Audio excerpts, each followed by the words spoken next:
Hi friends, welcome to learning academy Kannada YouTube channel.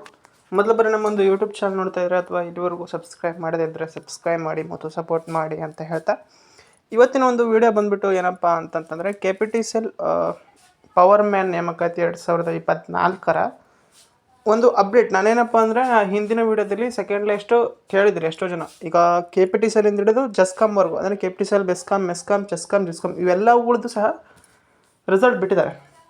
ಈ ಎಲ್ಲವುಗಳದ್ದು ಸಹ second list ಬರಲ್ಲ ಅಂತ ಹೇಳಿದ್ದೆ, but small changes second list ಬರುತ್ತೆ ಸ್ನೇಹಿತರೆ. ಓಕೆ, ಈ ಹಿಂದಿನ ನೋಟಿಫಿಕೇಷನ್ಲೂ ಸಹ ಸೆಕೆಂಡ್ ಲಿಸ್ಟನ್ನು ಬಿಟ್ಟಿದ್ದಾರೆ, ಈಗಲೂ ಸಹ ಬಿಡ್ತಾರೆ. ಬಟ್ ಬಿಡಬೇಕಾದ್ರೆ ಒಂದು ಮಹತ್ವದ ಒಂದು ಬದಲಾವಣೆ ಆಗುತ್ತೆ. ಏನಪ್ಪ ಅಂತಂತಂದರೆ 100% ಬಿಟ್ಟೇ ಬಿಡ್ತಾರೆ ಅಂತ ಗ್ಯಾರಂಟಿನೂ ಇರಲ್ಲ. ಎಂಥ ಸಂದರ್ಭದಲ್ಲಿ ಈ ಒಂದು ಲಿಸ್ಟ್ ಬಿಡಬಹುದು ಅಂತ ನೋಡೋದಾದರೆ, ಈ ಹಿಂದೆ ಒಂದು ಮೆಸ್ಕಾಮ್ದು ಆಗಿರಲಿ ಜಸ್ಕಾಮ್ದಾಗಿರಲಿ ಈಗ ಒಂದು ನೋಟಿಸ್, ಈ ಹಿಂದಿನ ನೋಟಿಫಿಕೇಷನ್ದಿದು, ಈ ನೋಟಿಫಿಕೇಷನ್ದಲ್ಲ, ಅದರಲ್ಲಿ ನೋಡಿ ಸ್ವಲ್ಪ ಪಾಯಿಂಟ್ಸ್, ಆ ಪಾಯಿಂಟ್ಸ್ ಅದರದ ಮೇಲೆ ಈಗಲೂ ಸಹ ಸೆಕೆಂಡ್ ಲಿಸ್ಟು ಬಿಡುವಂಥ ಸಾಧ್ಯತೆ ಇರ್ತದೆ ಸ್ನೇಹಿತರೆ.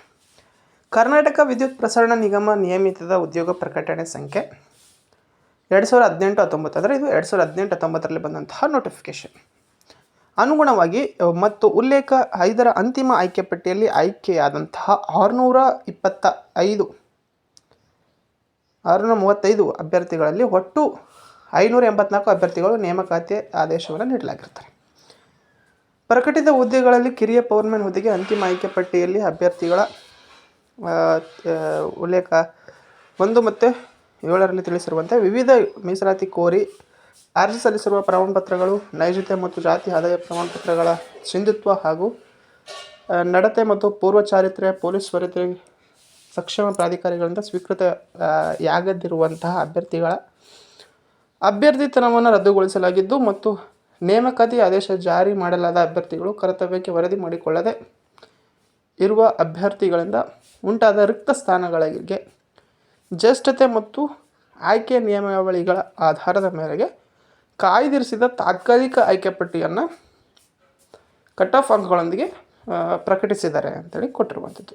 ಅಂದರೆ ಸದರಿ ಕಾಯ್ದಿರಿಸಿದ ಆಯ್ಕೆ ಪಟ್ಟಿ ಸಮಂಜಸ ಆಕ್ಷೇಪಣೆಗಳಲ್ಲಿ ಸಹನಶಕ್ತಿ ಪರೀಕ್ಷೆಯಲ್ಲಿ ಅರ್ಹತೆ ಹೊಂದಿದ ಅಭ್ಯರ್ಥಿಗಳು ಮಾತ್ರ ಸೂಕ್ತ ವಿವರ ಹಾಗೂ ದಾಖಲಾತಿಗಳೊಂದಿಗೆ ತಮ್ಮ ಹೆಸರು ಮತ್ತು ಅರ್ಜಿ ಸಂಖ್ಯೆಯೊಂದಿಗೆ ಇಮೇಲ್ ಮಾಡಬೇಕಂತೇಳಿ ಇದು ಕೊಟ್ಟಿದ್ದಾರೆ. ಇದರಲ್ಲಿ ಏನಪ್ಪ ಅಂತಂದರೆ, ಯಾರೆಲ್ಲ ನೀವು ಇದು ಯಾವಾಗ ಬರುತ್ತೆ ಸೆಕೆಂಡ್ ಲಿಸ್ಟ್ ಅಂತಂತಂದರೆ, ಇದು ಕೌನ್ಸ್ಲಿಂಗ್ ಆದ ನಂತರ ಬರ್ತದೆ ಸ್ನೇಹಿತರೆ. ಓಕೆ, ಕೌನ್ಸ್ಲಿಂಗ್ ಆದ ನಂತರ ನಿಮ್ಮ ಒಂದು ಸೆಕೆಂಡ್ ಲಿಸ್ಟು ಬರುತ್ತೆ. ಓಕೆ, ಕೌನ್ಸ್ಲಿಂಗ್ ಆದ ನಂತರ ಯಾರೆಲ್ಲ ಡಾಕ್ಯುಮೆಂಟ್ಸು ರಾಂಗ್ ಇರುತ್ತೋ ಮತ್ತು ಕ್ಯಾನ್ಸಲ್ ಆಗುತ್ತೋ ಮತ್ತು ಯಾರು ಜಾಯ್ನಿಂಗ್ ಆಗದೇ ಉಳಿದಿರ್ತಾರೋ ಅಂತಹ ಅಭ್ಯರ್ಥಿಗಳ ಒಂದು ಬದಲಾಗಿ ಇನ್ನೊಂದು ಲಿಸ್ಟನ್ನು ಬಿಡ್ತಾರೆ.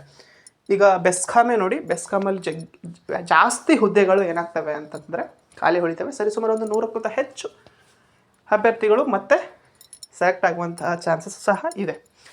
ಹಾಗಾಗಿ ಬಟ್ ಇದಕ್ಕೆ ನೀವು ಹೋಪ್ ಇಟ್ಕೋಬೇಕಂತಂದರೆ ಸರಿಸುಮಾರು 1 ವರ್ಷದವರೆಗೂ ಸಹ ಕಾಯಬೇಕಾಗ್ತದೆ ಸ್ನೇಹಿತರೆ. ಓಕೆ, ಈಗ KPTCLದು ಆಲ್ಮೋಸ್ಟ್ ಎಲ್ಲ ಕಂಪ್ಲೀಟ್ ಆಗಿದೆ. KPTCL ಅವ್ರದ್ದು ಇನ್ನೊಂದು ತಿಂಗಳು ಅಥವಾ 2 ತಿಂಗಳಲ್ಲಿ ಬಿಡ್ತಾರೆ ಸೆಕೆಂಡ್ ಲಿಸ್ಟ್. ಖಾಲಿ ಉಳಿದಿದ್ರೆ ಮಾತ್ರ ಬಿಡ್ತಾರೆ. ಓಕೆ, ಇನ್ನು ಜಸ್ಕಾಮ್ ಅವರು ಸಹ ಅವ್ರದ್ದು ಇನ್ನೂ 2-3 ತಿಂಗಳಾಗುತ್ತೆ. ಜಸ್ಕಾಮ್ದು ಈಗ ಇನ್ನೂ ಕೌನ್ಸ್ಲಿಂಗ್ ಆಗ್ತಾಯಿದೆ. ಇನ್ನು ಬೆಸ್ಕಾಮ್ ನಂತರ ಇನ್ನೂ ಈಗ ತಾತ್ಕಾಲಿಕ ಆಯ್ಕೆ ಪಟ್ಟಿ ಬಂದಿದೆ, ಅಂತಿಮ ಆಯ್ಕೆ ಪಟ್ಟಿ ಮತ್ತು ಅದಾದ ನಂತರ ಅವರ ಒಂದು ಅಂತಿಮ ಆಯ್ಕೆ ಪಟ್ಟಿ ಬಂದು ಅವ್ರದ್ದೆಲ್ಲ ಕೌನ್ಸ್ಲಿಂಗ್ ಆಗುವಷ್ಟೊತ್ತಿಗೆ 4ರಿಂದ 5 ತಿಂಗಳಾಗುತ್ತೆ. ಅಲ್ಲಿಂದ ಮತ್ತೆ ನಿಮಗೆ 4ರಿಂದ 5 ತಿಂಗಳು ಬೇಕು, 4ರಿಂದ 5 ತಿಂಗಳಲ್ಲ 2 ತಿಂಗಳು ಬೇಕು ಅಲ್ಲಿ ನಂತರ. ಹಾಗಾಗಿ ಒಟ್ಟಾರೆಯಾಗಿ ಇನ್ನೊಂದು 7ರಿಂದ 8 ತಿಂಗಳು, ಅಂದರೆ ಈ ವರ್ಷ ನಿಮ್ಮದು ಈ ವರ್ಷ ಬರುವಂಥ ಸಾಧ್ಯತೆ ಇಲ್ಲ. ಬಟ್ ನೆಕ್ಸ್ಟ್ ಇಯರಿಂದ ನಿಮ್ಮ ಒಂದು ನೆಕ್ಸ್ಟ್ ಇಯರ್ 2027 ಅಥವಾ ಡಿಸೆಂಬರ್ ಎಂಡಿಗೆ ನೀವು ಸೆಕೆಂಡ್ ಲಿಸ್ಟನ್ನು ನೋಡಬಹುದು. ಓಕೆ, ಇದು ಅಪ್ಡೇಟ್ ಆಗಿತ್ತು ಸ್ನೇಹಿತರೆ. ಹಾಗಾಗಿ ಇದರ ಬಗ್ಗೆ ನಿಮಗೆ ಮಾಹಿತಿಯನ್ನು ತಿಳಿಸಿದ್ದೀನಿ.